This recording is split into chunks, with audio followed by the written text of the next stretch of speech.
Assalamualaikum warahmatullahi wabarakatuh. Perkenalkan, nama saya Melanie Dwi Saputri dari Program Studi Pendidikan Kimia, Fakultas Keguruan dan Ilmu Pendidikan, Universitas Maritim Raja Ali Haji, Tanjung Pinang.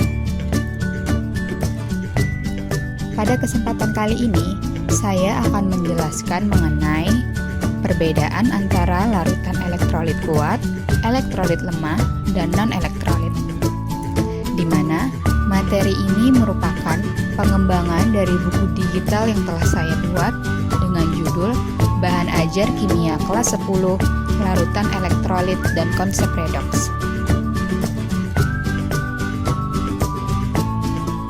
Video ini dibuat untuk memenuhi tugas mata kuliah Multimedia Pembelajaran Kimia dengan dosen pengampu Ibu Inelda Yulita, SPD, MPD.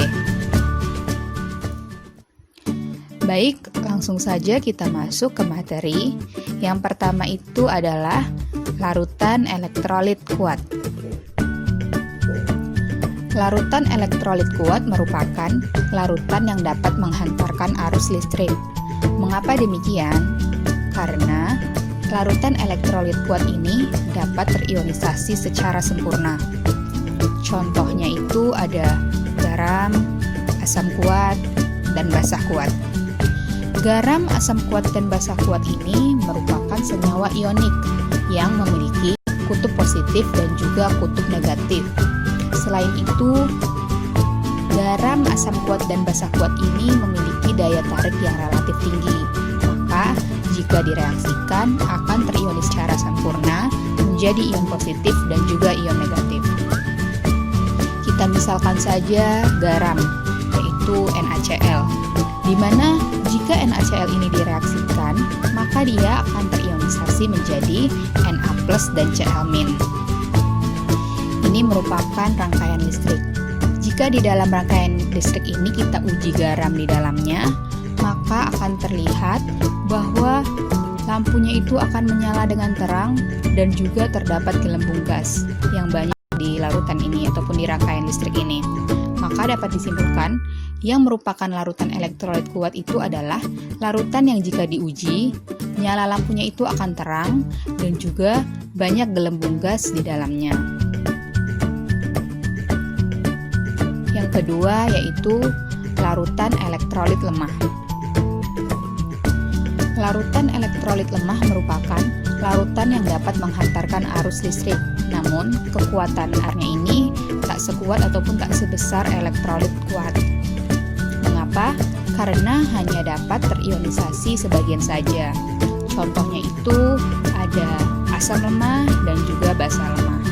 Sama halnya seperti asam kuat, basa kuat, dan garam, asam lemah dan basa lemah juga termasuk senyawa ionik yang memiliki kutub positif dan negatif.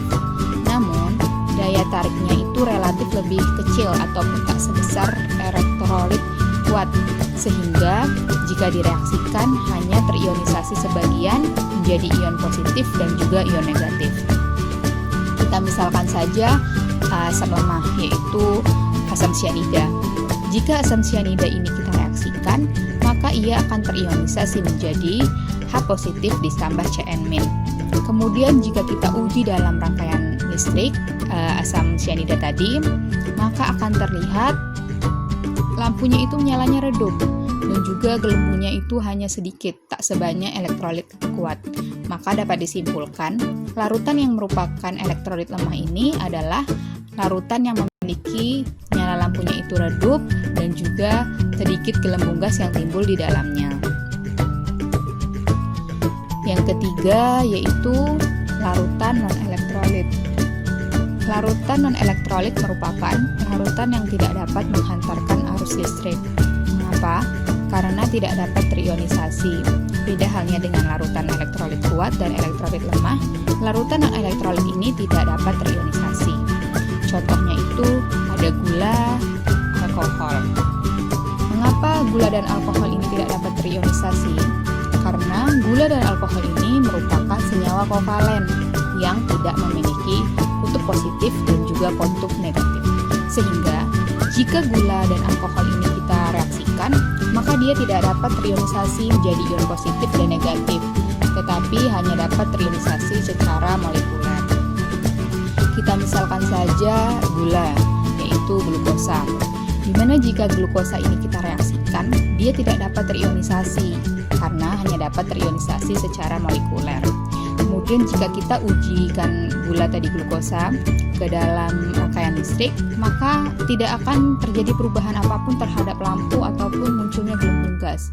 Sehingga dapat disimpulkan, larutan yang merupakan non-elektrolit ini adalah larutan yang jika direaksikan atau diuji, lampunya itu tidak menyala dan juga tidak ada gelembung gas yang muncul di dalamnya.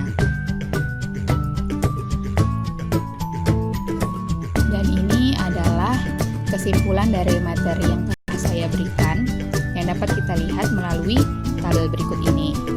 Dari perbedaannya, yang pertama itu derajat ionisasinya, baik itu kuat, lemah maupun non-elektrolit, kemudian jumlah ion dalam larutannya, lalu daya hantar listrik, pengujian pada larutan elektrolit, dan contohnya.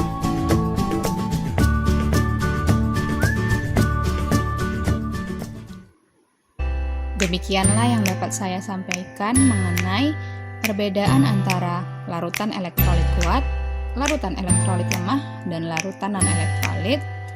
Bagaimana? Menarik bukan pembelajaran ini? Yuk kita masuk ke program studi pendidikan kimia, Fakultas Keguruan dan Ilmu Pendidikan, Universitas Maritim Raja Ali Haji, Tanjung Pinang.